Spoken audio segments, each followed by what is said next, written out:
시편 63편 1절에서 11절입니다. 내 영혼이 주를 갈망하며. 먼저 1절 말씀 우리 한 목소리로 받들어 읽겠습니다. 하나님이여 주는 나의 하나님이시라. 내가 간절히 주를 찾되 물이 없어 마르고 황폐한 땅에서 내 영혼이 주를 갈망하며 내 육체가 주를 앙모하나이다. 아멘. 오늘 시편 63편의 표제어는 다윗의 시. 그러니까 이 시편의 저자가 누구인지 우리는 알 수 있죠. 근데 이제 이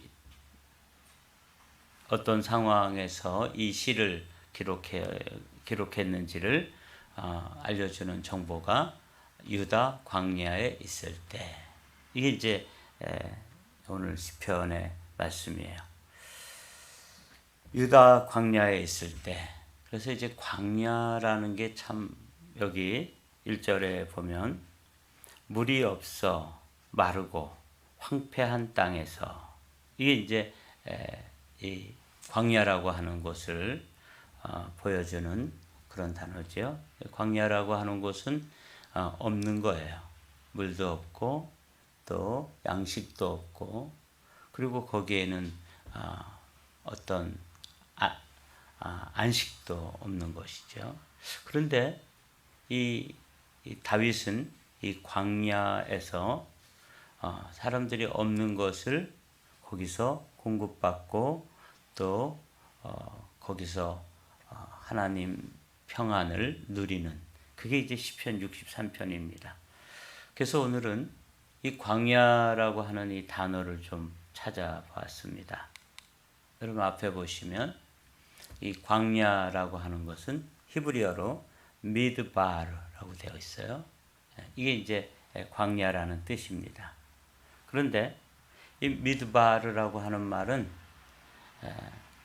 어디에서 나온 파생어냐면 다바르라고 하는 말에서 파생되어진 단어예요. 그러니까 이 다바르는 이제 말씀이라는 뜻인데, 광야라고 하는 이 황량한 곳, 거기는 아무것도 없고 정말 물도 없고 양식도 없고 평안도 없는 그런 장소인 것처럼 보이는데, 그게 그 단어가 어디서 나왔냐면 다바르라는 데서 나왔다는 거죠. 그러니까 이 둘의 연관성이 굉장히 깊은 것이죠. 오늘은 이 말씀, 우리가 이제 광야와 같은 상황, 정말 황폐한 땅, 또 물이 없고 건조한 땅과 같은 그런 상황, 그런 환경을 때때로 우리가 이제 경험할 때가 있잖아요. 자, 그게 이제 광야라면, 유대의 광야에서 다윗이 어떤 유익을 얻는지를 보면서, 때로는 하나님께서 우리를 광야에 이렇게 던져 놓으세요. 그래서 목회자인 저에게도 광야를 경험하죠. 그 참 힘든 시간인데, 이때 다바르, 하나님의 말씀을 듣게 됩니다. 그래서 이 미드바르, 광야라고 하는 것은 아주 힘들고 어려운 그런 환경을 뜻하고 그런 것을 상징하고 의미하지만, 이곳에서 우리가 이제 하나님 말씀을 들을 수 있어야 되는 것이죠. 이 신명기 1장 1절에 보면 이 광야라는 말과 미드바르죠. 그리고 이 말씀이라는 말 다바르가 한 문장 안에 이렇게 나오기 때문에 우리가 함께 살펴보기를 원합니다. 이는 모세가 요단 저쪽 숲 맞은편 아라바 광야, 곧 바란과 도벨과 라반과 하세롯과 디사 합 사이에서 이스라엘 무리에게 선포한 말씀. 그래서 이 광야라고 하는 곳은 사실 굉장히 척박한 곳이고 황폐한 곳이죠. 다윗이 이야기하는 것처럼 물도 없고 또 먹을 것도 없는 이런 장소라서, 이런 영적 상태, 이런 환경은 참 힘들고 어려운 그런 것을 상징하는데, 거기에 말씀이 선포되어졌다. 다바르라고 되어 있죠. 그래서 이것을 조금 더 살펴보았어요. 다바르가 이제 말씀, 이거는 또 헬라어로는 로고스라고 되어 있는데, 이 다바르에서 파생된 단어가 미드바르예요. 광야. 광야는 아무것도 없지만 우리가 그런 환경을 만났을 때 거기서 사실은 미드바르에서 다바르, 하나님의 음성을 듣고 하나님을 경험하고 하나님을 체험하며 하나님의 임재를 만날 수 있는 장소가 어디냐면 광야예요. 때때로 하나님께서는, 저도 이제 목회를 하면서 하나님께서 고난 가운데로, 광야와 같은 상황 가운데로 밀어 넣으실 때가 있어요. 그때 이제 이 광야에서 다바르, 하나님의 음성을 들어야 되는 것이죠. 하나님을 경험하고, 로고스가 예수님이잖아요. 말씀이 육신이 되신 분이 예수님인데 거기서 주님을 경험하고 주님을 만나는 그런 장소, 그것을 이제 이 성경에서는 미드바르, 광야다, 그렇게 되어 있어요. 그래서 이 다바르라는 말에서 몇몇 파생어가 나오는데 아주 놀랍게도 이 다바르에서 광야라는 단어도 나오지만 드베이르, 이제 성소 또는 지성소라는 단어가 여기서 나오는 거예요. 아주 흥미롭지 않아요? 데베르. 이 다바르를 떠나면 이 세상의 병에 걸리게 되고 고통을 당할 수밖에 없는 게 데베르예요. 도베르는 뭐냐면 이 다바르의 또 변형인데 푸른 초장과 맑은 시냇물가로 인도되어지는 것이죠. 그래서 하나님 말씀을 따라가면 도베르에 도착하지만 하나님 말씀을 떠나고 하나님 말씀과 상관없이 살게 되면 데베르, 전염병을 걸리게 된다. 이제 이렇게 그냥 몇몇 단어만 적어놓고 묵상해 보면 이게 참 흥미로운 단어가 이 광야라는 단어예요. 이 광야는 다바르에서 나왔다. 자, 그러면 1절 말씀. 하나님이여 주는 나의 하나님이시라. 내가 간절히 주를 찾되 물이 없어 마르고 황폐한 땅. 여기 이제 미드바르죠. 여기서 이 다윗이 말씀이신 하나님을 경험하는 거예요. 여기 빨간 하이라이트의 하나님, 그리고 파란 하이라이트의 나의 하나님을 이렇게 멈춰서 생각해 보면, 하나님이여, 그럴 때 이 하나님은 객관적인 하나님이에요. 멀리 계시고 또 이 세상을 초월해 계시고 하늘에 계시고 전능하신 하나님. 이거는 이제 우리의 이론 속에 또 우리의 지식 속에 거하시는 하나님이에요. 다윗은 그 하나님, 사람들이 일반적으로 생각하는 전지하시고 전능하시고 어디에나 계시고 이론 속에 계시고 또 다른 사람의 경험 속에 계시는 하나님, 이 하나님을 하나님이여 주는 나의 하나님이시라. 이제 미드바르 광야에서 이 놀라운 체험을 고백하고 또 경험하는 거죠. 이게 제가 이 시편 63편을 보면서 놀랍다. 그 황폐한 땅, 그리고 물이 없어서 생존이 불가능한 땅, 그리고 양식도 없는 정말 고통스러운 환경에서 다윗이 다바르, 말씀이신 하나님을 어떻게 만나냐면 객관적인 하나님을, 나의 하나님, 내가 만난 하나님, 나를 만나주시는 하나님으로 만나고 있는 거예요. 이게 이제 1절에서 우리가 이게 색깔을 칠해놓고 보면 이게 금방 보이는 거죠. 하나님이여 주는 나의 하나님이시라. 이제 이게 좀 마음에 다가오시나요?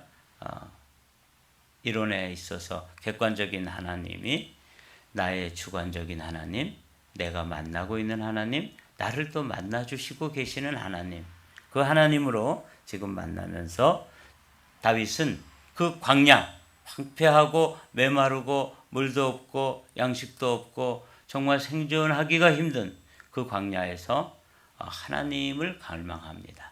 내 영혼이 주를 갈망하며 내 육체가 주를 앙모하나이다. 제가 이제 이 말씀 주를 갈망한다 하는 이 말씀을 우리가 이미 시편 42편에서 한번 살펴본 말씀이라서 이 말씀이 제게 이런 도전으로 다가왔습니다. 힘들고 어려울 때, 그리고 광야와 같은 상황에 내가 던져졌을 때 나는 하나님을 정말 타는 목마름으로 하나님을 찾고 하나님을 바라보고 하나님께 나아가는가, 이렇게 이제 질문을 던져보면 또 저에게 부끄러움으로 다가오는 거죠. 나는 이 다윗과 같은 이 영성에 아주 많이 못 미치는구나. 이렇게 되면 내가 살 길을 찾고 하나님은 뭐 도와주시지도 않는데, 그럼 내가 내 방법으로 내 지식이나 내 경험에 의지해서 뭔가를 해야 되겠다고 생각해가지고 부지런히 방법을 찾고 구하는 것이 저의 모습인데, 다윗은 그 광야에 던져졌을 때 광야 한가운데서 미드바르에서 다바르, 하나님이여 나의 하나님이여, 이렇게 이제 표현된 것이죠. 시편 42편을 보면 이게 이제 얼마나 한 시인이 고라 자손의 시라고 되어 있는데, 이 고라 자손들이 하나님을 얼마나 갈망하는지를 사슴으로 비유해서 표현하고 있어요. 이건 너무 유명한 시편이니까 잠깐 읽어볼게요. 하나님이여 사슴이 시냇물을 찾기에 갈급함 같이 내 영혼이 주를 찾기에 갈급하나이다. 내 영혼이 하나님 곧 살아계시는 하나님을 갈망하나니 내가 어느 때에 나가서 하나님의 얼굴을 배울까. 이게 이제 광야에 던져진 한 영혼이 사슴과 같은 심정이 되어서 그 모래 사막 가운데서 어디 마실 물이 있는지를 막 찾아서 헤매이는 그런 모습을 시편 기자는 노래하고 있잖아요. 다윗도 이런 심정으로 하고 있다는 거예요. 그래서 이제 우리도 질문을 해야 되는 것이죠. 나는 하나님을 어떤 심정으로, 어떤 마음으로 찾고 있는가? 내가 왜 기도 응답이 안 되고 왜 하나님을 그렇게 깊이 있게 경험하지 못하는가? 이유는 뭐겠어요? 이 고라 자손들과 같이 갈급함이 내게 없고 다윗과 같은 갈망이 내게 결여되어 있기 때문에 이렇게 되는 거구나 하는 걸 우리는 알게 돼요. 2절 말씀. 내가 주의 권능과 영광을 보기 위하여 이와 같이 성소에서 주를 바라보았나이다. 주의 인자하심이 생명보다 나음으로 내 입술이 주를 찬양할 것이라. 제가 이제 이 빨간 하이라이트 성소라고 되어 있잖아요. 이 앞뒤가 맞지 않는 거예요. 한번 보십시오. 이게 지금 다윗이 광야에 있을 때 이 시를 지었다 그러는데, 다윗이 광야에 있는데 무슨 성소에서 주를 바라보냐고요. 그러니까 둘 중에 하나는 상호 모순되어지는 장소잖아요. 광야면 광야, 성소면 성소. 그런데 이거를 이제 아까 우리가 살펴본 것처럼 이 성소라는 단어도 다바르에서 나왔어요. 미드바르도 다바르에서 나왔고, 성소라는 말도 거기에서 나온 단어예요. 제가 그래서 이게 이해가 되어진다. 그러니까 광야의 한가운데 던져진 것은 현실적으로 그게 맞는 거예요. 그런데 다윗은 그 광야 한가운데서 말씀이신 하나님의 음성을 들으며 하나님을 경험하고 그 자기의 그 초라한 텐트 안에서 하나님께 부르짖어 기도하면서 하나님을 갈망할 때 그곳이 곧 뭐가 되는 거예요? 성소가 되어진, 그 장소가, 광야 한가운데가 하나님의 지성소가 되어지는 거예요. 이게 얼마나 놀라운 체험입니까? 이런 체험과 똑같은 것이죠. 어느 날 야곱이 형님 속이고 아버지 속이고 사기치고 이래가지고 뭐 축복 기도는 받았는데 당장 형님이 자기를 해하려고 하고 죽이려고 하니까 도망자의 신세가 되어서 저 광야에 나가서 던져져 있습니다. 그래서 하루를 잠을 자는데 돌베개를 베고 자다가 꿈을 꾸지 않아요? 거기서 이제 하나님을 체험하면서 이 야곱이 뭐라고 고백하죠? 이곳이 하나님의 전이다. 벳엘, 하나님의 집이라고 고백하는 거죠. 사실 거긴 하나님의 집이 아니에요. 거긴 성전이 아니고 성소가 아니에요. 그런데 그 광야 한가운데서 누구를 경험하냐면 다바르, 말씀이신 하나님을 경험하니까 그 무서운 환경, 막 맹수들이 와서 해칠 수도 있고 또 먹을 것도 없고 지금 외로운 길을 떠나가지고 사랑하는 어머니, 아버지 다 길을 떠나서 지금 내 앞길에 어떤 상황이 열리게 될지도 모르고 어떤 상황을 만날지도 모르는데 거기에서 다발 하나님을 만나게 되니까 거기서 이제 그 장소를 벳엘, 하나님의 전, the house of God, 하나님의 집이라고 고백하는 것과 똑같은 고백을 다윗이 하는 것이죠. 자, 우리도 마찬가지예요. 우리도 이제 이렇게 이민자의 삶을 살아가다가 때로는 이제 광야와 같은 상황을 만나게 될 수 있어요. 자, 그럴 때 내가 그 광야 가운데서 나바르, 말씀이신 그 하나님이요, 나의 하나님이요. 그래서 객관적인 하나님이 그 역사 속에 있고 조상들의 하나님이 누구의 하나님이냐면 나의 하나님으로 만나지는 그 순간에 그 장소는 광야가 아니라 뭘로 바뀌냐면 성소로 바뀐다. 제가 이제 그렇게 묵상을 해보았습니다. 그러면서 이제 다윗이 우리가 잘 아는 그 복음성가죠. 3절인데 이 경험과 고백을 하게 되는 거예요. 미드바르에서 광야죠. 다바르이신 하나님을 경험할 때 미드바르는 데베르, 성소가 되고 성소에서 하나님을 경험하면서 다윗의 고백이 하나님 이것도 모자라고 저것도 없고 왜 나를 여기 던지셨습니까? 이런 불평이나 원망이 나올 법한데 그의 영혼으로부터 쏟아져 나오는 그 찬양과 고백이 뭐냐면 주의 인자하심이 생명보다 낫습니다. 그래서 내가 지금 이 광야 한복판에서 미친 사람처럼 주님을 찬양하는 것이죠. 이게 신앙입니다. 사랑하는 성도 여러분, 여기 주의 인자하심이 이제 헤세드라는 건 아시죠? 이 하나님의 사랑, 하나님의 헤세드가 내가 나의 생명이 이 세상에서 가장 귀한 건데 이 생명보다도 하나님의 사랑이 낫습니다. 그러니까 이제 이건 하나님을 나의 하나님으로 나를 만나주신 하나님으로 경험할 때 고백되어질 수 있는 그 고백과 찬양이 3절입니다. 주의 인자하심이 생명보다 나음으로 내 입술이 주를 찬양할 것이라. 정말 이 광야 한가운데서 고난의 한복판에서 이렇게 찬양을 할 수 있는 단 한 가지 비결은 뭐냐면 하나님을 경험하는 것이죠. 그래서 제가 이제 시편 63편을 보면서 나도 목회자로서 한 사람의 말씀의 비밀을 맡은 사람으로서 광야와 같은 상황에 처했을 때 내가 지금 처한 이런 형편이 광야와 같다면 이곳에서 다바르, 하나님께서 말씀하시고 싶은 것, 하나님께서 나를 만나주시고 나를 통해서 하시고 싶은 그런 말씀들이 들려지면 내가 그 광야를 이겨낼 수 있지만 그 하나님을 만나지 못하면 다바르는 그야말로 최악의 상황이 되는 것이죠. 오늘 여러분 이 광야라는 미드바르, 그리고 미드바르는 다바르에서 나왔는데 다윗이 그 광야에서 다바르를 경험하고 있다 하는 걸 여러분들이 오늘은 기억하시면서 이 시편 마지막 편까지 쭉 읽어보겠습니다.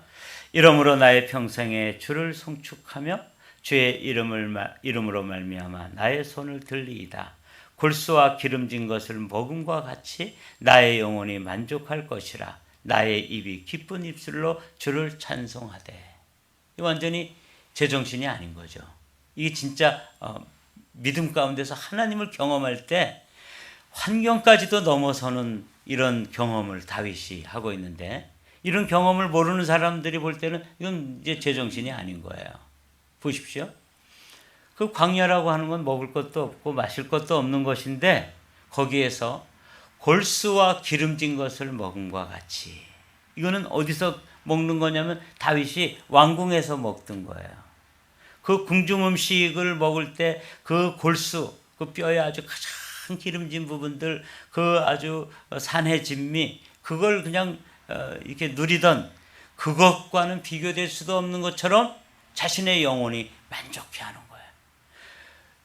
골수와 기름진 것은 그걸 먹을 때는 자신의 육신이 만족했겠지만, 지금 이 광야 한복판에서 나발이신 하나님, 말씀하시는 하나님, 그 자신을 만나주시는 하나님을 내가 만난 하나님으로 만나는 그 순간에 다윗은 궁중에서 산의 진미를 먹을 때 내 육신이 그렇게 행복했던 것과는 비교가 안 되는 내 영혼의 만족이 지금 경험되어지기 때문에 자신의 입술로 찬양하는 것이죠.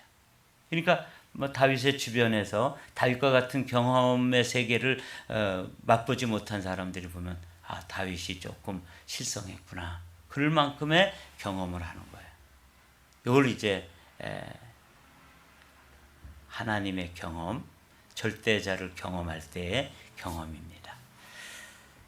제가 이거 시편 63편을 쭉 보면서 오늘 아침에 좀 일찍 일어났어요. 일찍 일어나서 이거를 읽고 또 읽고 그러면서 눈은 좀 아프고 아직은 불편한데, 이 하나님을 경험하는 이런 깊은 경험이 있으면 뭐 환경이 광야가 되었던, 거기에 들짐승들이 와서 으르렁거리던, 또 자신을 잡아서 어떻게 하려고 하는 그런 원수들이 뭐 사방에 진을 치고 있던, 상관없이 거기는 성소가 되어지고, 거기서 하나님의 음성이 들려지고, 거기서 경험되어지는 것은 궁중에서 먹던 음식과는 비교도 될 수 없는 영혼의 만족감을 얻을 수 있어서 그 입술에 막 찬양이 드려지는 거예요. 이때 다윗이 얼마나 놀라운, 그런 음악가잖아요. 그런 시인이면서 음악가인데, 그 옆에 주변에 이제 아마 신하들이 있었을 텐데, 뭐 아랑곳하지 않고 마치 법궤가 들어올 때 누가 보든 말든 뭐 바지 춤이 내려가든 말든 막 춤을 추면서 찬양했던 이 무아지경으로 다시 들어가는 거죠. 말씀 속으로 쑥 들어가서 다윗의 경험, 이런 경험이 있어야지만 우리는 이민자로 살아가면서 광야와 같은 상황을 만났을 때 통과할 수 있고 이겨낼 수 있고 넘어설 수 있는 것이죠. 그래서 오늘 저는 이거다. 이러므로 나의 평생에 내 평생에 주님을 찬양하고, 그렇죠? 주의 인자하심이 생명보다 낫다 하는 이런 경험이, 이런 고백이 나올 수 있는 것이죠. 나의 평생. 그래서 영어 성경으로 찾아봤더니 내가 살아있는 한, 이렇게 되어 있더라고요. As long as I live. 내가 살아있는 한 하나님을 찬양하고 송축한다는 말이 KJV, 킹 제임스 버전에서는 하나님을 축복한다, 이렇게 되어 있어요. bless라는 단어를 사용했더라고요. 제가 보면서 사람이 어떻게, 하나님이 우리를 blessing 하는 거는 알지만 다윗이 하나님을 bless 하는데, 이것을 이제 하나님을 축복한다 이렇게 하는 게 너무 불경스럽게 느껴지니까 번역하는 사람이 송축한다 이렇게 되어 있지만, 사실은 다윗이 하나님을 축복하고 그 축복이 자기에게 또 임하고, 이런 경험을 이 4절과 5절에서 기록하고 있는 것입니다. 내가 나의 침상에서 주를 기억하며 새벽에 주의 말씀을 작은 소리로 읊조릴 때에 하오리니 주는 나의 도움이 되셨음이라.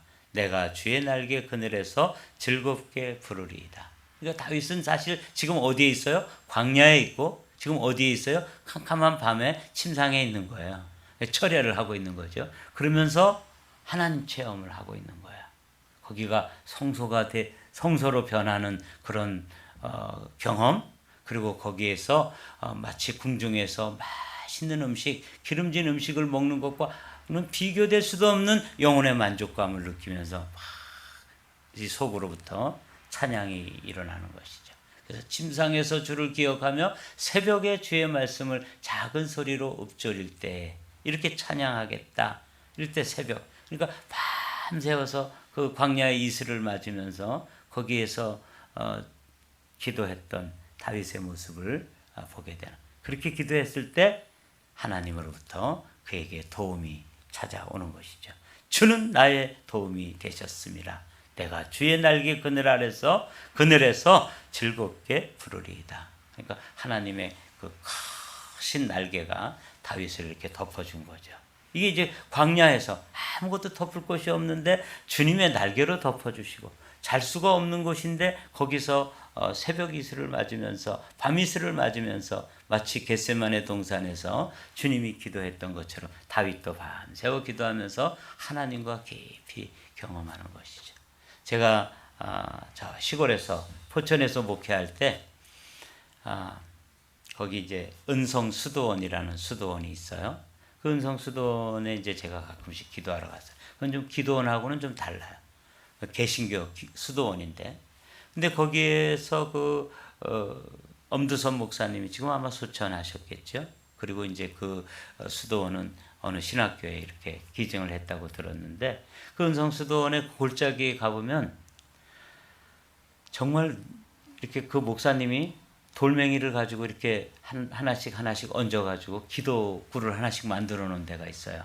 근데 그 기도실마다 이름이 들어있어요. 이름이 붙여 있어요. 어떤 곳을 보면 영음굴, 어떤 곳에는 신비향, 또 어떤 굴에는 백합곡. 그래서 제가 이제 그 목사님을 찾아가서, 이제 목사님은 연세가 높으셨을 텐데 제가 찾아가서 물어봤어요. 이거 목사님이 직접 쌓으신 곳입니까? 그랬더니 그랬다는 거예요. 근데 그 이름은 무슨 뜻입니까? 그랬더니 정말 놀라운 경험을 말씀해 주시더라고요. 내가 이 허허벌판에서 그냥 그 골짜기예요. 깊은 골짜기인데 골짜기에서 기도하다가 그 기도하는데 사실은 황량한 골짜기인데 광야죠. 미드바른데 거기에 그냥 백합꽃이 골짜기 가득히 피어 있어서 밤새도록 주님과 그 골짜기를 걸으면서 찬양하면서 경험하고 아침에 깨보니까 여전히 거긴 어디예요? 그냥 골짜기예요.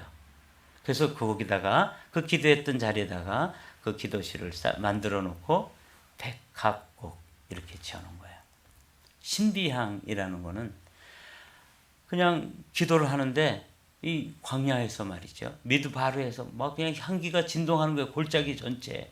그래서 신비로운 향기를 맡으면서 밤새도록 기도하다가 거기에 기도실을 하나 만들어 놓고 신비향 이렇게 지어놨던 거죠. 영음굴은 뭐 물어보지 않아도 알겠죠. 거기서 하나님의 신비로운 영적인 음성을 들은 굴이다. 그래서 그렇게 막 그 외에도 뭐 생각나지 않는데 하여튼 제가 그래서 일부러 거기 이제 찾아 들어가서 기도했던 이제 다윗이 그런 경험을 하고 있는 거예요. 그 은성수도원에서 엄두선 목사님이라고 하는 깊은 영성을 가지셨던 한 목사님이 아무도 없는 그 광야에서 미드바르에서 다바르이신 하나님을 경험하고 어떤 날은 백합골짜기에서 주님과 손잡고 춤을 추고 어떤 날은 영적인 음성을 듣기도 하고 어떤 날은 신비로운 향기에 취해가지고 밤새도록 찬양하며 지냈던 그런 장소, 그런 경험을 거기다 다 옮겨 놓았더라고요. 저는 시편 63편을 딱 보는 순간에 이게 바로 다윗이 그런 경험을 하고 있는 것이구나, 그런 거죠. 빨리 읽고 이제 마치도록 하죠. 나의 영혼이 주를 가까이 따르니 주의 오른손이 나를 붙드시거니와 나의 영혼을 찾아 멸하려 하는 그들은 땅 깊은 곳으로 들어가며 칼의 세력에 넘겨져 승냥이의 먹이가 되리이다. 이런 경험을 다윗은 이미 한 거예요. 사울도 그렇게 되는 걸 봤고 또 자신을 반역했던 압살롬이라는 아들도 이렇게 속절없이 죽어가는 모습을 본 거죠. 왕은 하나님을 즐거워하리니 주께 맹세한 자마다 자랑할 것이나 거짓말하는 자의 입은 막히리로다. 여기 왕은 누구냐면 자기 자신이에요. 근데 자기를 왕이라고 부르는 것은 자기 위에 또 누가 계신 거예요? 왕이 계신 거죠. 그 사실을 고백하면서 다윗은 이 아침을 맞이하는 거죠. 오늘 이 아침에도 여러분 이제 날이 밝기 전에 새벽을 깨우며 하나님 앞에 나와서 기도하면서 이런 경험, 하나님과의 깊은 교제 가운데 이곳이 백합곡이 되기도 하고 영음굴이 되기도 하고 신비향이 되기도 하는 그런 다윗과 같은 경험, 그런 어떤 목사님의 경험이 저와 여러분들의 경험이 되시기를 주님의 이름으로 축복합니다.